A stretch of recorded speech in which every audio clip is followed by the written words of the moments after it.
নির্বাচন কমিশনে ২০২৪ সালের আয় ব্যয়ের হিসেব জমা দিল জাতীয় পার্টি। বুধবার আগারগাঁওয়ে নির্বাচন কমিশনে আয় ব্যয়ের হিসেব দেন দলটির প্রেসিডিয়াম সদস্য রেজাউল ইসলাম ভূঁইয়া। জানান ২০২৪ সালে জাতীয় পার্টির আয় ২,৬৪,৩৮,৯৩৮ টাকা আর ব্যয় ১,৭৯,৮৮,০৪৪ টাকা।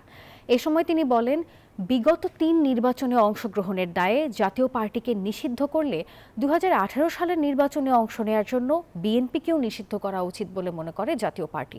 আর ঠিক একই কারণে নির্বাচনে অংশ নেওয়ার দায়ে বাকি ৩১টি দলকেও নিষিদ্ধ করা উচিত বলে মত তাদের।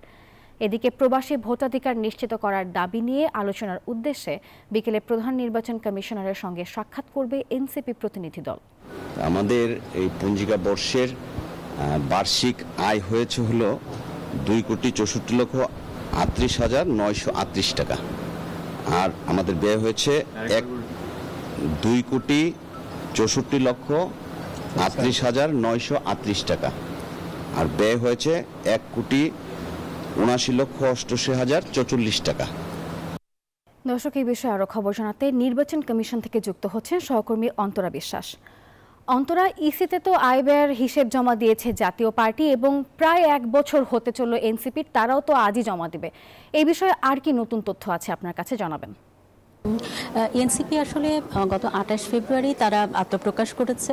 তো কয়েক মাসই হয়েছে আসলে তাদের যে দলীয় আত্মপ্রকাশ সেটি। তো তারা আসলে শুরু থেকেই কিন্তু যেটি বলছিল যে জাতীয় পার্টিকেও যেন নিষিদ্ধ করা হয়, কিন্তু সেটি তারা নির্বাচন কমিশনে এসে কাগজে কলমে আসলে বলেনি। কিন্তু আমরা যেটি দেখেছি, গণ অধিকার পরিষদ তাদের পক্ষ থেকে গত পরশুদিন অর্থাৎ 28 জুলাই তাদের পক্ষ থেকে কিন্তু একদম সরাসরি নির্বাচন কমিশনার, প্রধান নির্বাচন কমিশনারের সাথে সাক্ষাৎ করে সেই দাবিটি জানানো হয়েছে। এবং তারা যে কথাটি বলেছে যে আওয়ামী লীগের সঙ্গে যারা নির্বাচন করেছেন 14 দল এবং সেই সঙ্গে জাতীয় পার্টি, এই দলগুলোকে যেন নিষিদ্ধ ঘোষণা করা হয়। এবং তারই পরিপ্রেক্ষিতে আসলে কথাটি এসেছে যে জাতীয় পার্টির পক্ষ থেকে যিনি প্রেসিডিয়াম সদস্য রেজাউল ইসলাম ভূঁইয়া, তিনি আসলে যে কথাটি বলছেন যে কোনো একটি দলের চাওয়া না চাওয়ায় তাদের মতো একটি দলকে নিষিদ্ধ ঘোষণা করতে পারে না নির্বাচন কমিশন।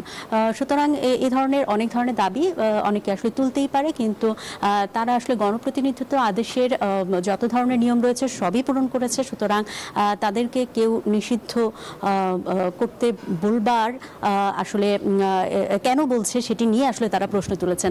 আরেকটি বিষয় হচ্ছে, এনসিপি আজকে পোস্টাল ভোটের বিষয়ে কথা বলতে আসবে এবং আপনি জানেন যে পোস্টাল ভোটের প্রবাসী ভোটের বিষয়ে কথা বলতে আসবে। এবং প্রবাসী ভোটটি আসলে কিভাবে হবে, পোস্টাল ভোটের মাধ্যমে কি তাদের ভোটটি নেওয়া হবে নাকি অন্য কোনো পদ্ধতিতে নেওয়া হবে, যেহেতু এখন ডিজিটাল যুগ চলছে, তো সেই ডিজিটাল পদ্ধতিতে নেওয়া হবে নাকি অন্য কোনো বিষয়ে আলোচনা হবে, সেটি কিন্তু এখনও সিদ্ধান্ত নেওয়া হয়নি। এবং নির্বাচন কমিশনার মাসুদ রহমানেল তিনি কিন্তু আসলে বারবারই যে কথাটি বলছেন যে এখনও তারা সিদ্ধান্ত নিতে পারছেন না।